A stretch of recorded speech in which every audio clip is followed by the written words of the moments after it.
Okay, Waheguru Ji Ka Khalsa, Waheguru Ji Ki Fateh, everyone. Thank you so much for joining us today at the Sikh Coalition Summer Series. Today is our second day, but our first day of full activities. If you weren't here in the morning, we had 2 activities just for the kids. And now we are starting activities for the rest of the day. These activities are geared towards folks who are over 13, so 13 plus, young adults, parents, grandparents, and everyone in between.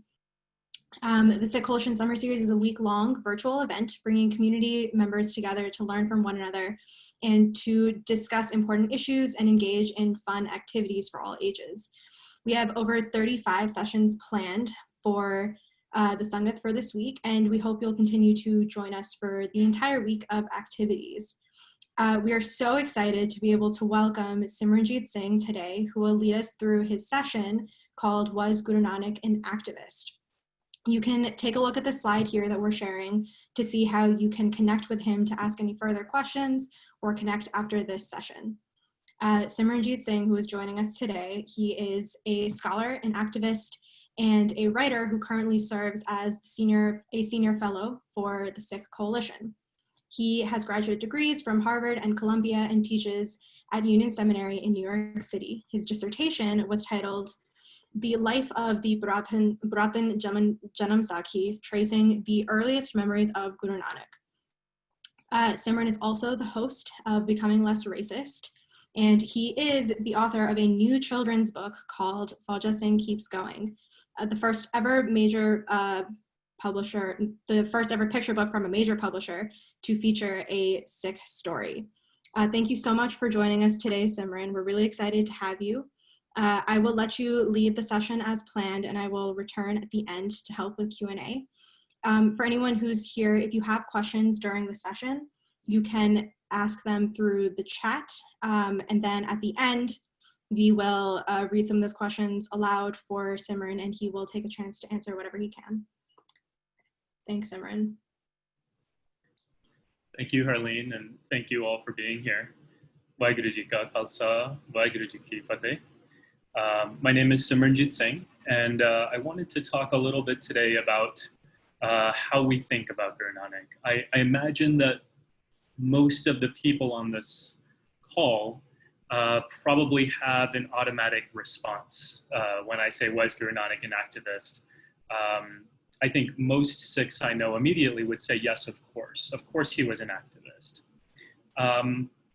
But I think there are ways that we sometimes think about Guru Nanak where we forget that. And I want to just explore a little bit today around who Guru Nanak was, what we know about him, and also how we remember him, and try and connect those dots a little bit. So I want to start with an exercise, and this is for everyone. This is me as an educator, as a professor. This is how I start my classes usually, by asking you all to do a little work. So I want you to close your eyes for 5 seconds. I'm going to say a word, and an image is going to come to your head. And I want you to focus on that image, whatever it is, just freeze it and think about it, okay? So I want you to close your eyes, and the first image that comes into your head when I say Guru Nanak. Okay, capture that image, freeze it in your head, focus. And now, keeping that image in mind, I want you to think of 2 or 3 words that describe what you're seeing. Any adjectives, any aspects. Okay, great. And now let's do the same thing for another set.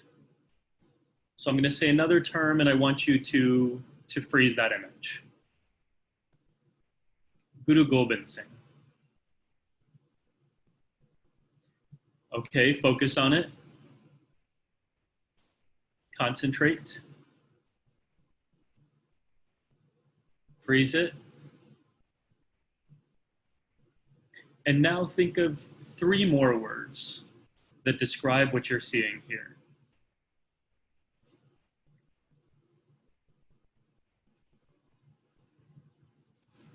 And if you'd like, if there's an option, you can type this into the chat box. Just give us a sense of what you're seeing, what these images are like.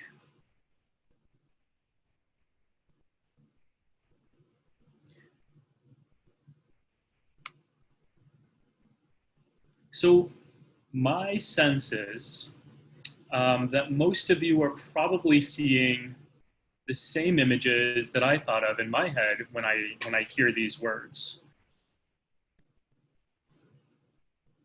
So these are the images of the most popular images of our first Guru and of our 10th Guru, Guru Nanak and Guru Gobind Singh. And they're common images. They're by one of our most renowned, prominent artists in our community, Sobha Singh. These are 20th century images, illustrations of what Sobha Singh imagined our gurus to look like. And what I want you to think about, and I think you've already been thinking about this a little bit, is as you look at these images, what kinds of stories do they tell? Are they similar? Are they different? What do these images characterize?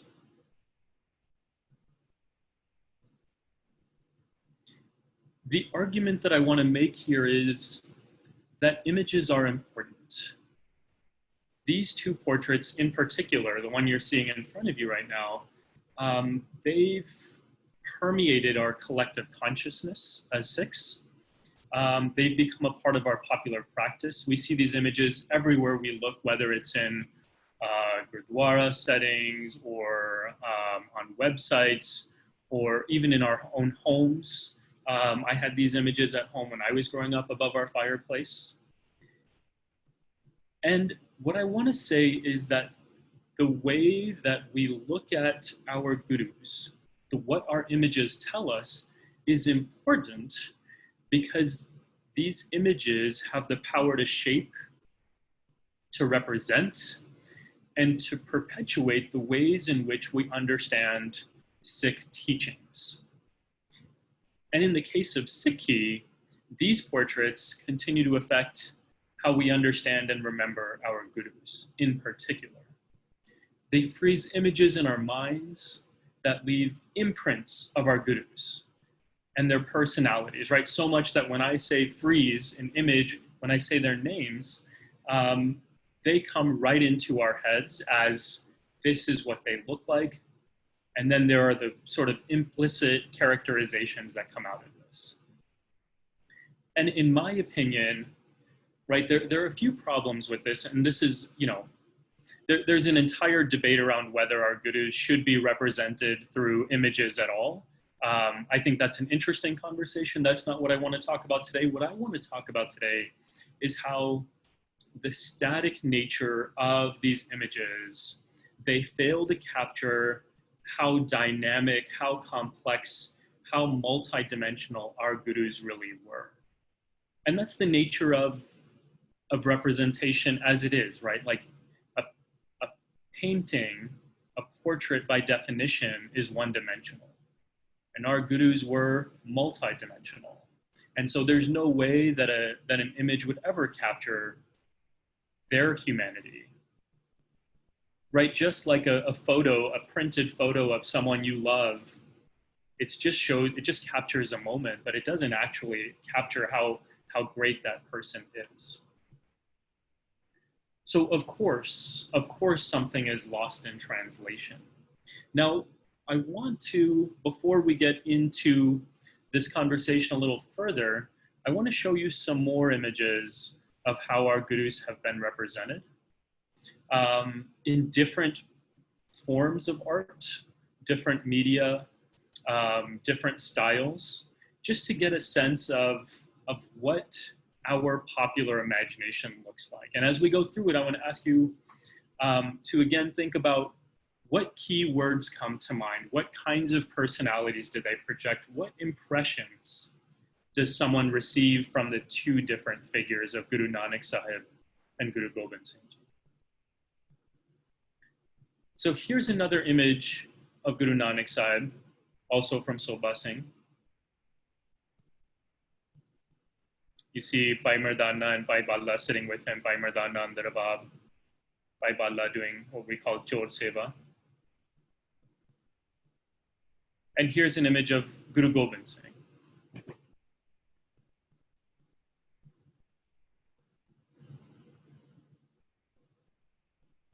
Here's an image that comes from Gunmer Singh, a beautiful artofpunjab.com. If you haven't seen his work, it's amazing. He offers newly imagined representations of the Gurus. Here's Guru Nanak Sahib, and here's Guru Gobind Singh Ji on Vaisakhi Day. But I want you to notice, even though these are newly interpreted, they still carry some of those same resonances of difference, right? So here you'll see in Soba Singh, Guru Nanak Sahib is sitting, he's older, he's spiritual, his eyes are closed, he's not really focused on this world, he's lost in Simran. Guru Gobind Singh Ji is young,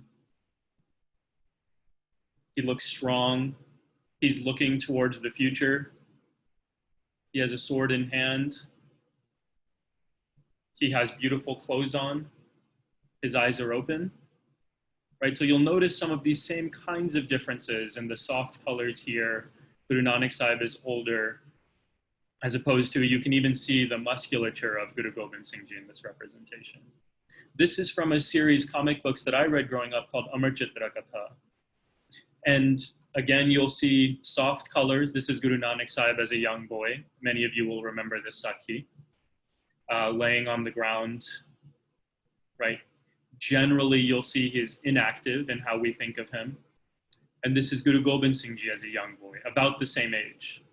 Sharper, bolder colors, right? Look at his face compared to Guru Nanak Sahib, peaceful, right? Eyes closed versus eyes open. And this is another one from that same comic book series, from the Sacha Sodda Sakhi. So again, Guru Nanak Sahib in a passive position, softer colors, right, deferential, compared to, and this is an illustration of Guru Gobind Singh Ji from the same series. This is from the Sikh Net Stories for Children, which is a great resource for kids. These are some images I pulled from them. And again, you'll see Guru Nanak Sahib in a passive position, resting, eyes closed, right? Not really connected with the world around him. Guru Gobind Singh Ji in youth, about the same age. He's playful, right? He's mischievous, he's active, bright colors, right? A very different sort of representation. This is also from the Sikh Net Stories for Children. Right, so this is Guru Nanak Sahib compared to Guru Gobind Singh Ji, right? A very different sort of representation of who these people are.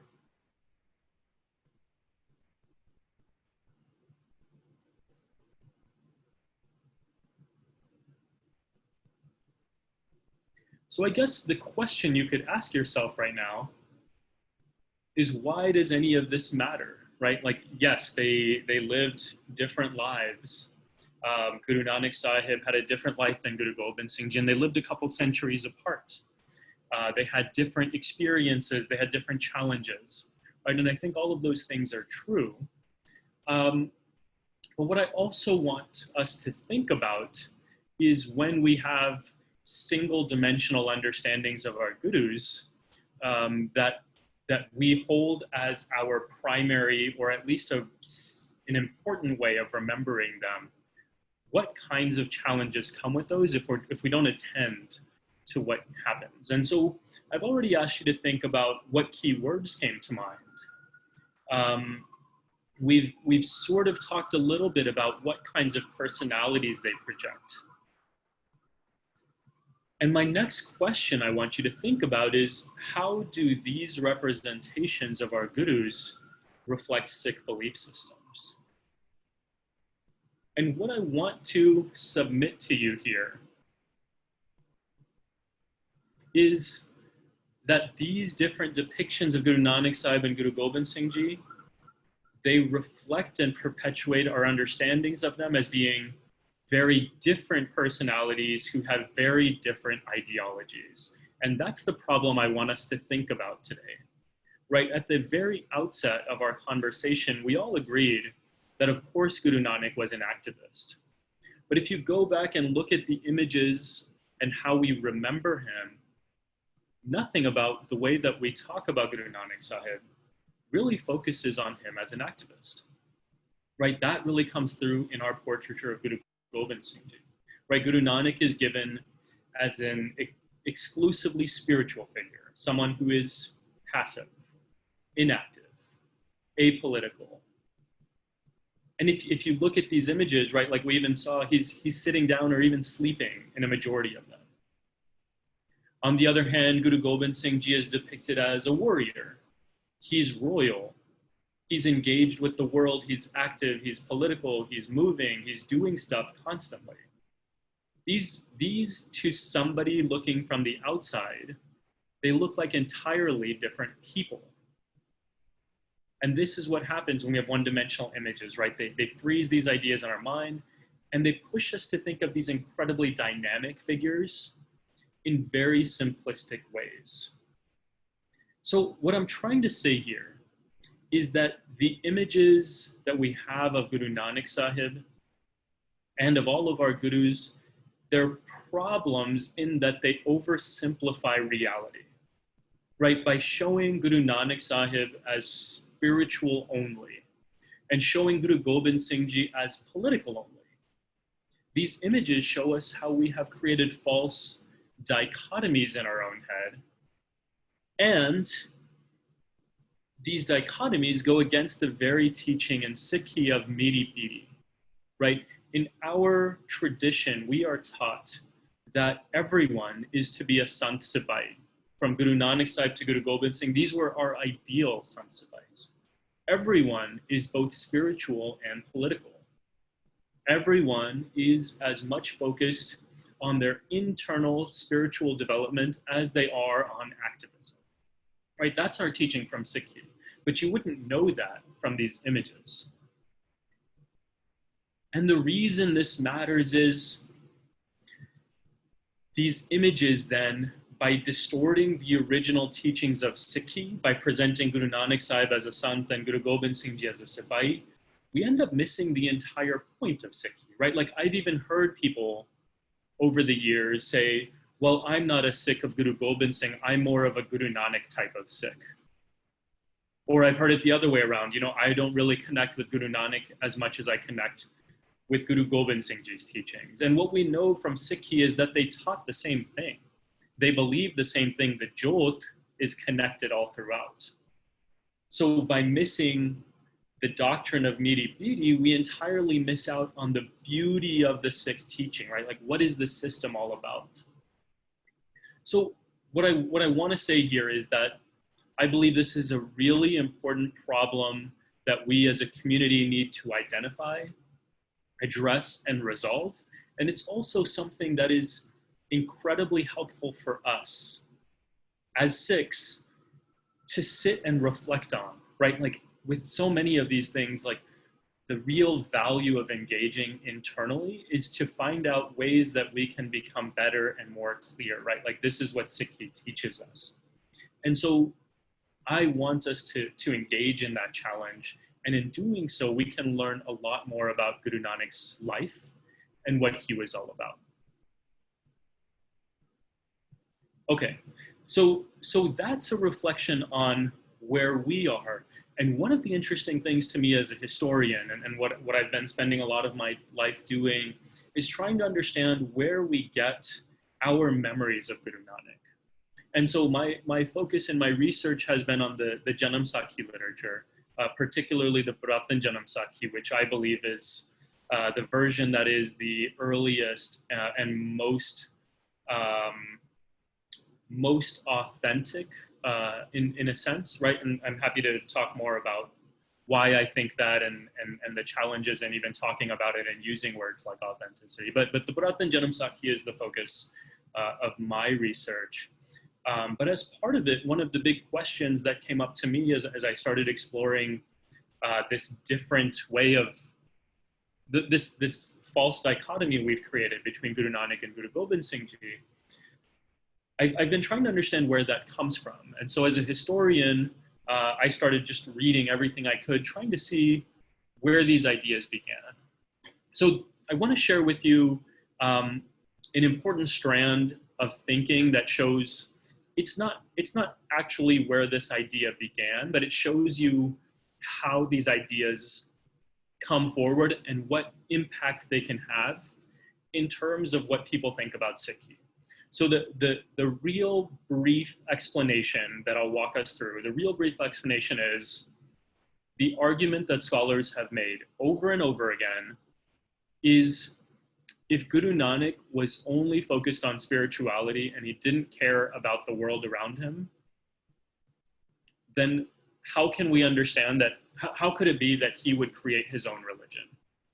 So the question of Sikhi's autonomy as a religious tradition, it pivots around this assumption that Guru Nanak didn't care about politics or activism or social justice or people, right? This assumption that Guru Nanak just cared about himself and his own spirituality, which we all know is wrong, right? We all know that Guru Nanak, if you read his Bani or if you hear his Sakhis, of course he cares about everyone around him, and of course he cares about justice. But we've sort of been lulled to sleep on that because of how we've come to think about Guru Nanak, so many of us. And so I'll help trace through that a little bit. So let me start with a different Trump, one you may not have heard of. His name was Ernest Trump, and he's the first one to translate the Guru Granth Sahib into English. He was a German philologist, which means he specialized in language, and he famously or infamously talked about how, it's hard to say, but he talked about how little he thought of the Guru Granth Sahib. So he famously smoked cigars while he would study it and read it, and he didn't even translate the whole thing because he called it, if I can remember it correctly, he called it redundant, shallow, repetitive, and incoherent. He was saying that he just didn't think it was really, it was really important. And so he didn't even translate the whole thing. And so part of what he did at the beginning of his translation was he wrote out some essays. And in his essays, I'll share one of his quotes with you, but he essentially, before I share it, let me just say this, he essentially makes this argument that the first 5 gurus, from Guru Nanak Sahib to Guru Arjan Sahib, were very different from the next 5 gurus, from Guru Har Gobind Sahib to Guru Gobind Singh Ji. And I'll just give you an example of that from his text. He says, up to Guru Arjan, the Sikhs were a community neither very numerous nor much taken notice of, their gurus leading the life of faqirs and being averse to outward show and pomp. This state was changed considerably under Guru Arjan, who was an enterprising and active man, and the first guru who meddled with politics. Guru Har Gobind has given quite a different appearance to the Sikh community. The peaceful faqirs were changed into soldiers, and the guru's camp resounded with the din of war. The rosary was laid aside and the sword buckled on. And so what you see here is an explanation of difference in Sikh teachings across the gurus. Again, something that we don't really accept or believe in our traditions, but all of a sudden a scholar is seeing something different happening, and his explanation is, you know what, these gurus were very different from each other in how they understood Sikhi. And this basic narrative of changing ideologies still serves as the basic narrative that most historians of South Asia accept to this day, right? Most history books, if you pick them up, even now will present Sikh teachings this way, which makes it seem like the belief system changed entirely from Guru Nanak Sahib to Guru Gobind Singh Ji. Now you had some counter scholarship to this, particularly through Max Arthur Macauliffe, whose work you might know through the 6-volume set, The Sikh Religion. And Teja Singh, one of our eminent scholars and historians in the early 1900s. And as you can see in the following quotation, well, maybe I don't have a slide of it. I'm just checking here. Sorry. Sorry, I don't have a quotation for you here. But basically, Max Arthur Macauliffe and Teja Singh offered a counter narrative and said, you know what, Sikhi is not a changing model of ideology from the gurus. It's what you're actually seeing is a growing community. And Teja Singh describes it as a growth of responsibility and institutions. And so essentially what he argues is the teachings and the beliefs stayed the same all throughout. And what you see happening is as the Sikh community gains power, the nature of political engagement changes, which of course makes perfect sense, right? From Guru Nanak Sahib's time, at the outset of a community, you don't really have as large of a following, you don't have as much political clout, and so your engagement is much lower. But it's still there, and it's still part of the model that Guru Nanak Sahib taught. This is the argument of Max Arthur Macauliffe and Teja Singh. And then you have two incredibly prominent scholars, historians, Hew McLeod and J.S. Grewal, who have done really important work. And the thing to know about them, more than anything else in this context, is they have really influenced and shaped the field of Sikh studies, modern Sikh studies. In fact, Hew McLeod is often referred to as the father of Sikh studies, and J.S. Grewal is the most prominent Punjabi historian that we have. And so both of them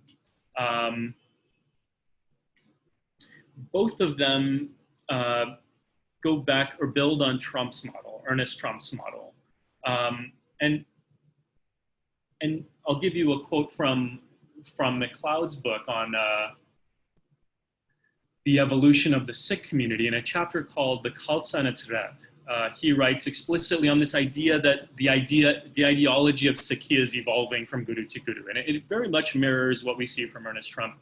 Early in the 17th century, that guidance, guruship, seemed to be undergoing a significant change. Guru Hargobind had adopted a new policy, one which tradition dramatically expresses in the donning of two symbolic swords. One sword represented the continuing spiritual authority, Piri, which he had inherited from his 5 predecessors.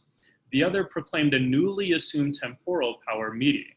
The Panth was to become more than an assembly of the devout, and its guru was thereafter to wield an authority more expansive than that of his predecessors. So what McLeod is really saying here, and he says it very explicitly, that this idea of Miri Piri is a new concept coined by Guru Hargobind Sahib. And prior to him, everything was focused on the Piri, on the spiritual.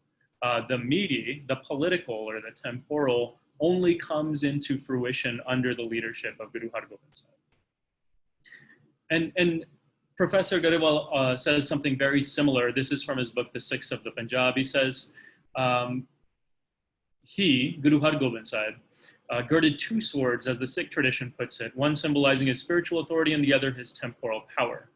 He encouraged his followers in martial activity. Opposite the Harmandir, he constructed a high platform which came to be known as Akal Takht, the immortal throne. Here, the Guru held a kind of course to conduct temporal business. He also constructed a fort called Lohgarh for the purposes of defense. A clear departure from the practices of his predecessors made Guru Hargobind conspicuous in the eyes of the administrators. And so again, what you're hearing me say here and what we see from these scholars is this narrative, this story that the teachings of Guru Nanak to Guru Arjan Sahib are one side of Sikhi, and the teachings from Guru Hargobind Sahib to Guru Gobind Singh Ji are another version of Sikhi, and that these are at odds with one another. That's the kind of narrative that we're getting through these images we started with, of Guru Nanak Sahib as being exclusively spiritual, and Guru Gobind Singh Ji as being exclusively political, right? That's not what we teach or what we believe, but that's the way the story has come to be told. Now, there's another aspect of this that comes in to be of great importance, right? And this is the idea of Guru Nanak as a Sant. The Sant category is a category that scholars have used to understand devotional poets of North India. So this means figures like Bhagat Kabirji, Bhagat Namdev, Bhagat Ravidas, right? These sorts of figures. And the general explanation of their interest, or what binds them together, is that they reject institutionalized religion and promote interiorized religion. And Guru Nanak, as this category is being processed, you don't really have any scholar who's looking at this from the perspective of Guru Nanak Sahib as an activist. And they say, you know what, this guy fits right in with Bhagat Kabirji and Bhagat Namdev. And so they say Guru Nanak is a sant. The problem is then you assume that, like the other sons, he rejected institutionalized religion and promotes only spiritual practice. So again, now we get into that problem of, if he rejects religion, then how could Guru Nanak have ever intended to start his own? And this is the question the questions that come out. And this, Wilfred Cantwell Smith, he's one of the most prominent religion scholars of all time. He writes about that in his work, and he says, he essentially makes the argument, I'll let you read it here, but he essentially makes the argument that Guru Nanak Sahib couldn't have meant to start a religion because he didn't care about religion. In fact, he rejected religion. He was anti-religion. So I'll give you a moment to just read through that.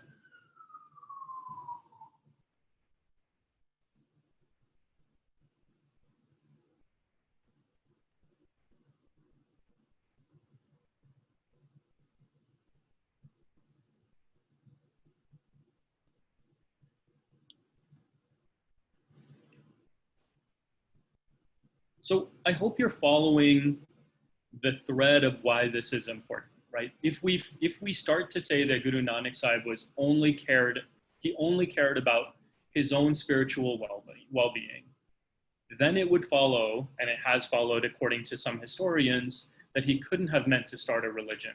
And then you have another scholar, Harjot Oberoi, who then comes forward and essentially argues that Sikhi was not actually started by Guru Nanak Sahib, that it's a modern creation. And I understand that this gets a little bit academic here. I mean, it's been a little bit academic. This particular passage is more academic. But let me just boil it down for you. What he's basically saying is that scholars have already shown that what we understand as Hinduism today was really recently created. And we can understand Sikhi in the same way. In the course of this study, he's saying a similar process will be documented in relation to Sikhism, where it used to be a whole diversity of traditions that existed, and then it's all been banded together into a single form, right? There was no, what does he say? There's no one historical founder, there's no unifying principles, there's no rituals or a shared ecclesiastical authority. Right, and so this is the argument. So here's what is happening. When we create a false dichotomy between Guru Nanak Sahib and Guru Gobind Singh Ji, or more specifically between the first 5 gurus and the next 5 gurus, to say that the first 5 gurus focused on Piri and the next 5 gurus incorporated Miri, that they became political then, we end up putting ourselves in a position where we would argue, right, whether you and I would or not, doesn't matter, but like historians are then able to argue and people are then able to argue that Guru Nanak Sahib was just spiritual, right? He was just focused on Piri. And if he was just focused on Piri, then how could he have meant to start a tradition, a community? He had no intention of doing that. He was just focused on himself. And then if he didn't mean to do it, then like, what is Sikhi? It's something that has been created over time and modernized. And that's where you get, at least in part, some of these explanations that, you know what, well, Sikhi is a mix of different religions, or it's an offshoot of another religion, right? That's where these sorts of things come in. Because as you saw in the last quote from Harjot Oberoi, there are some certain things that scholars look for when they're trying to define a religion. If you don't have a founder figure who intended to create the religion, then maybe it's not really a religion. If you don't have a shared set of beliefs or practices, right, then maybe it's not a religion. And that's what's happening when you see in the books that you read and you get so frustrated like I do, when they say, well, you know what, Sikhi is kind of a mix of different religions. It's not really its own thing. It's just a blend of a bunch of ideas put together, right? I don't think that's what Guru Nanak Sahib was doing. And I don't think most Sikhs think that either. But that's what we read in the books. And I think that's why we end up so upset when we see that. Okay, so I want to take another 10 minutes or so. In the meanwhile, if you have comments, questions, feel free to type them in the box, and we'll definitely leave some time for that. I'll take 10 minutes to present a counter narrative, right? It's not enough for me to just sit here and say, I disagree with all, or not all, but a lot of what the scholarship says about Guru Nanak. What we learn from Guru Nanak Sahib himself is that it's okay to disagree, but you always have to present a counter, like what do you actually believe, right? He might reject something and that was totally fine for him, but then what do we build up, right? What's the alternative? What path do we actually follow?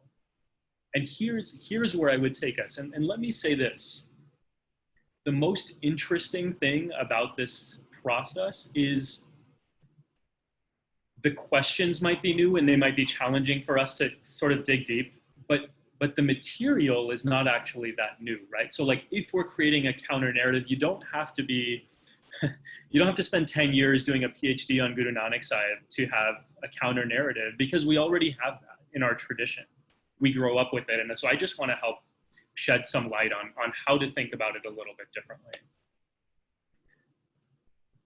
So the first thing that I want to point to is within the early texts of Sikhi, right, as early as Bhai Gurdas's time,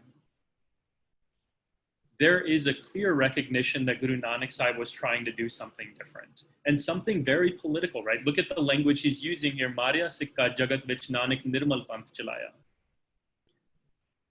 Striking a coin within the world, like who creates currency?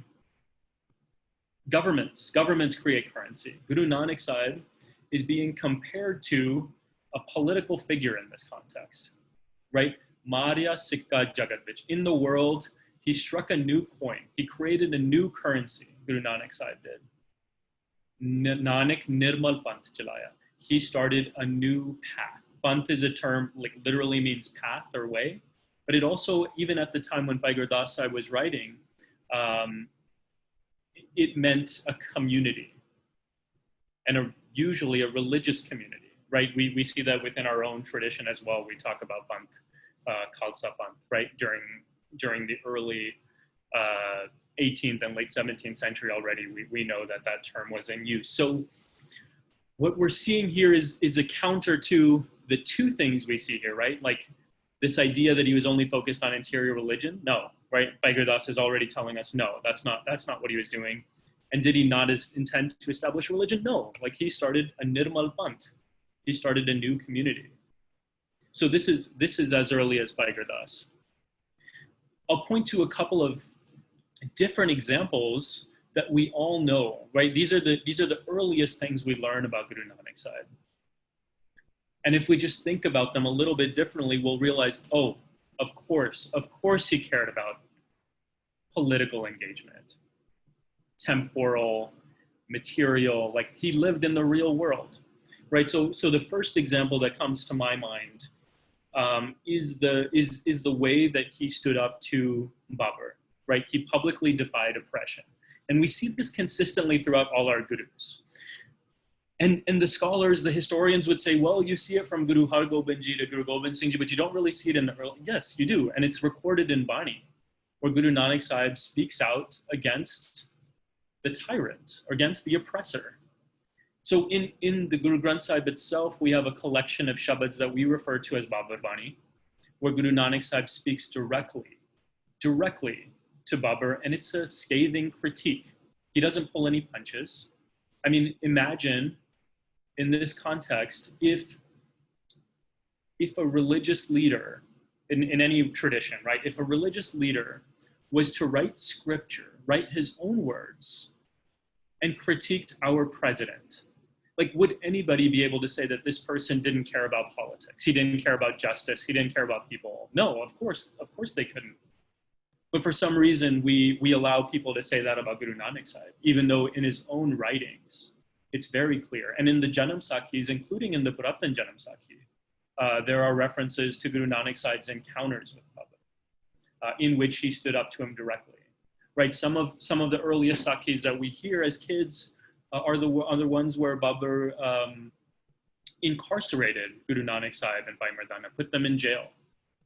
Right? There are other accounts of these engagements with Guru Nanak Sahib and Bhai Mardana, but the point is, in our memories of Guru Nanak, in our collective memory of Guru Nanak, we believe, we know, we learn from the outset that he stood directly against the oppressors and people with incredible power. So it doesn't really make sense in my head to say he didn't, right? This is the counter argument. The same thing goes with Seva, and I referred earlier to the Satya Sodha Sakhi. That was literally the first Sakhi I ever heard as a kid, at least as far as I can remember. And I think it's true for a lot of us. So many people in our community, that's where we start. I have a 4-year-old, and that was one of the first ones I taught her, because it's such a simple teaching that, you know, what better profit can we gain than to give to those who need it most, right? That's what Guru Nanak Sahib did when he gave his dad's money. That his dad asked him to invest some money, and Guru Nanak Sahib gave it to the sadhus. So we've heard this Sakhi millions of times, but for me at least, it never really clicked until I started thinking about it through this lens that, oh, you know what? This is Guru Nanak Sahib caring about people. This is political. This is social justice. This is, you know, we talk about showing up at homeless shelters or feeding COVID patients who don't have access to food, or showing up doing langar on, you know, in humanitarian crises, right? Like these are our traditions, but we forget that the genesis of them start with Guru Nanak Sahib. This is his teachings. And we learn this from the very beginning of our childhood. So we know it. It's not new, it's just a different way of thinking about it.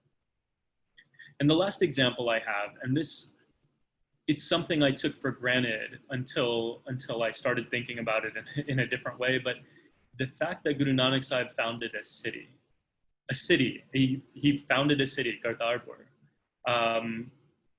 Like, is there possibly any more political of an act than to create your own city? I mean, can anyone say that Guru Nanak Sahib didn't care about the people around him? That he didn't care about the world? That he was disengaged? That he was only focused on his interior spirituality? I mean, this is something. It's not just that the texts tell us that Guru Nanak Sahib founded a city. It's that the city of Kartarpur is still there, right? It's still a testament to his activism. And so these are just some really simple examples of how Guru Nanak Sahib was an activist, how we know he was an activist, but that we sometimes don't really take that piece of things seriously. Here's the last thing I want to share, and then we'll jump into to some Q&A. This is the quote from Teja Singh that I meant to share earlier. It's from his piece, The Growth of Responsibility in Sikhism. And I think it helps us understand what's going on here. He says, most learners of Sikhism take the events of Sikh history incoherently and begin to make invidious distinctions about the conduct of different gurus. Some they regard as peaceful, like the first 5 gurus as we discussed, others as worldly and contentious, like the other 5 gurus, like as we discussed. These doubts and difficulties will be removed if we carefully study the whole range of Sikh history as revealing the gradual making and development of a nation in the hands of its 10 successive leaders. This quote on its own is what helped me make sense of these dichotomies that I've had in my head from who knows how long, right? Like just since childhood, I've been internalizing these ideas that, you know, yes, I've been taught that the 10 gurus all shared the same light, but I've also been seeing these portraits of them and hearing these sakhis of them that somehow make them seem very different from one another. So this quote from Teja Singh was incredibly helpful to me in understanding how we can have leaders, prophets, teachers, enlighteners, who carried the same message but had different challenges in their life, different experiences, and also different ways of engaging. But despite that diversity, they could all come from one shared tradition. So this quote to me was really helpful, and I wanted to share it with you all because I think it helps me make sense, and it might help you all make sense of this range of diversity. So, okay, that's what I wanted to share with you. I'll stop sharing my screen, and I'm happy to take any questions or comments that anyone has.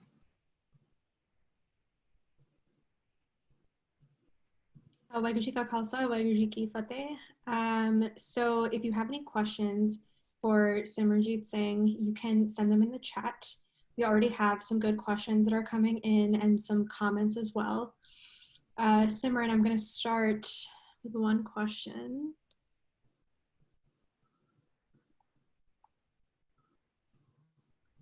Okay, maybe slightly controversial, but Simran, Harbani Goli is asking, do you personally believe that Guru Nanak Sahib founded Sikhi, or did our religion form and progress with the help of our other 9 gurus?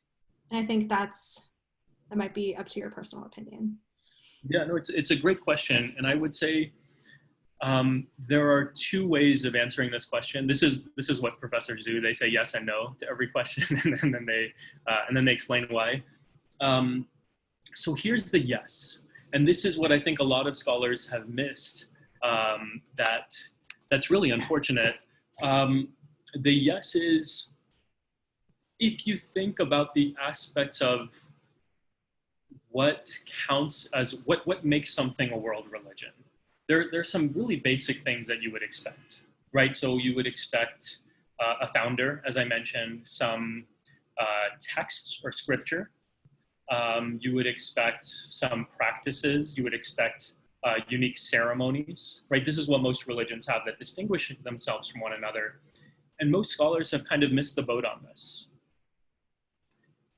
But if you think about it in terms of Sikhi, we have all those things. We have our own founder. We have a distinct worldview, right? Our own theology, our own teachings. We have our scripture. We have Bani. We have a distinct history. We have our own script. We have our own literary tradition, right? So these are all like additional things. But yes, absolutely. So if you look at it from that perspective, yes, Sikhi is its own religion. And I think while historians in the past used to not include Sikhi among their own, as an independent religion, now they are.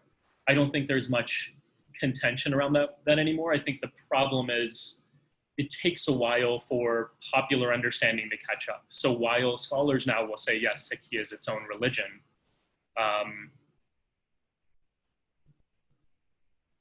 most people haven't really gotten to that point yet because the literature hasn't caught up. Now, the question is, did Guru Nanak intend to create the religion? I think the answer there is also yes, and here's why. Each of those things that we talk about, they all come from the time of Guru Nanak. So if you're thinking about, for example, scripture, Guru Nanak Sahib is writing his own Bani, and he thinks of it as Bani. He thinks of it as scripture, right? So he thought he was doing something, right, around text making. During his time, we had the establishment of community centers. Now we call them gurdwaras. Then we called them dharamsalas. But within the Janam Sakhis themselves, we have references to multiple dharamsalas being developed under Guru Nanak Sahib's guidance. So why would he create a community center if he didn't think he was creating a community, right? What else would people be doing there? The fact that, for example, in the Janam Sakhis themselves, Guru Nanak Sahib is shown to be giving Bailena Guruship. He appoints a successor. Why would someone appoint a successor if there was nothing to hold on to, right? Like this is another really simple example. We all learn about Bailena being appointed and becoming Guru Angad Sahib. But yeah, we just need to connect the dots a little bit better. So all of these things, right? We also have references to Rahat during Guru Nanak Sahib's time. And this, I think, is really interesting because a lot of us think about, or a lot of people will say, well, we didn't really have practices from the time of Guru Nanak Sahib. Bhai Das tells us, right, that by the time Guru Nanak Sahib was in Kartarpur, he's describing the scene in Kartarpur, and he says, um, he's describing the daily nitnem. By the time of Guru Nanak Sahib, the Sikhs were already doing a daily nitnem, right? That's discipline, that's rahat, that's practice. He says, Sodar Arti Gaviya Amrit Vele Jap Ucha. He says they would sing collectively Sodar, Reras, and Arti, Sohila, and Amrit Vele Jap Ucha. In the mornings, they would do Japji Sahib. So this is a strand that has continued from the time of Guru Nanak Sahib to today. And that's what happens when you create a community, right? This requires structural development.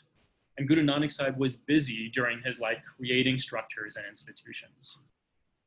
And now let me answer the question the other way, right? I said I would say no, and what I mean by no is that it's also important for us to recognize that the development of Sikhi did not stop with Guru Nanak Sahib, right? We all learn that the Panth was established with Guru Gobind Singh Ji, that you have the institutionalization of this religious community in a different way, but not a different ideology.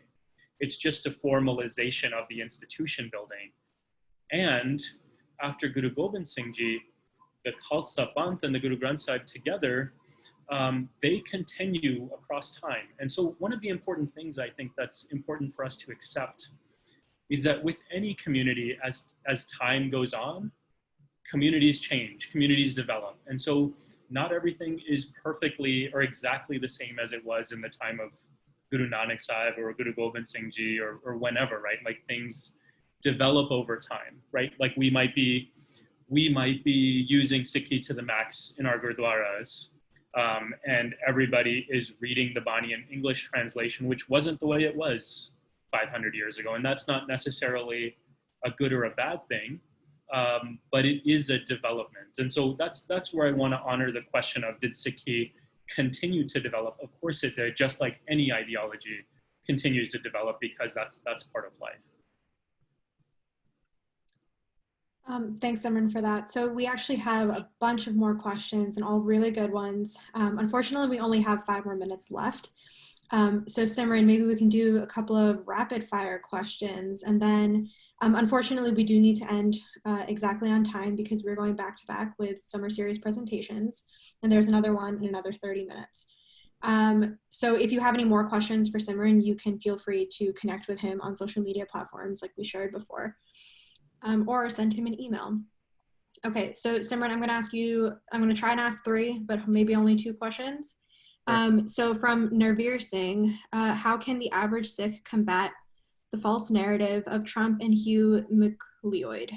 Do we need to be in the academic world to put the truth forward? Yeah, that's a great question. And I think the job of the average Sikh is not to fight against that. So I think the challenge is different people in different professions or different platforms have different levels of power.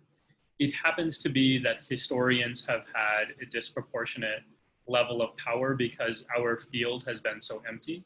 And not many, I think part of it is that not many of us who are practicing Sikhs, who understand the tradition from the inside, have been shaping the field. So I think that's really important. I think we need to do that. And it's part of this larger conversation of why representation matters. But I don't think everybody needs to fight every fight. And I think what's really important for everyday Sikhs is to understand these challenges, and then to, within your own communities, make sure that you're complicating the way we tell these stories. So as you are teaching your kids about our gurus, right, telling Sakhis, make sure that you help them connect the dots, right, when you're talking about Guru Nanak Sahib as a child, and his rejection of the Janeu, for example. Like that's a social and political activist move. Like that's a real decision, and we need to help. I guess part of it is we need to help translate these Sakhis of our gurus into a modern language so that people see that Guru Nanak was about justice, right? Like when we focus specifically on terms from our own tradition, it's hard sometimes for people to connect that. So like, depending on who your audience is, helping to connect that dot. I think that's the most powerful thing that we can start doing internally, right? Helping ourselves challenge these assumptions, but also then helping our kids do the same. Great. And then, Simran, it seems like we have time for one more question. Sorry, everyone in the chat. I know there are a lot of really, really good questions here, and a lot of people also with some very fascinating comments. Simran, I've saved the chat, so you can also read it later. And again, if you have more questions for Simran, you can send him an email or connect with him on social media. Simran, the last question that I'll take from the audience. So from Bhupinder Kaur Malik, for our young children today, how should we teach them about our gurus? And if we incorporate pictures for teaching or displaying in homes or bedrooms for our children, how can we go about that, since pictures make it easier to teach children? Yeah, it's a great question, and it's one that I'm thinking a lot of myself, like a 4-year-old and a 2-year-old. And so I think the biggest thing, as I was just mentioning my last comment, let me say it this way. There are a lot of conversations. The book I'm reading right now is about how to talk to your kids about racism. And the biggest point that I'm taking away from it is, if we don't talk to them about it, then they're never going to learn. And so that's true about racism. It's also true about Sikhi. If we don't directly, I mean, it has to be age appropriate, right? So like, you talk about it differently with a 4-year-old than you do with a 10-year-old and a 15-year-old. But the real takeaway for me is we have to begin addressing these problems from our kids at a young age. And so there are some really good new books out that help us think about our gurus and in a really engaging way. I know Ini Kaur did a reading today of her book on Journey with the Gurus. That's a really good example. But I think the biggest point really is to go back to it. We have to help our kids by not letting them fall into the trap of thinking, what, like, Guru Nanak is this way, Guru Gobind Singh is that way. Like, that's where I fell in, and it takes a lot more work to get out of it that way. And so I think we have to start early and start helping them connect those dots from a young age.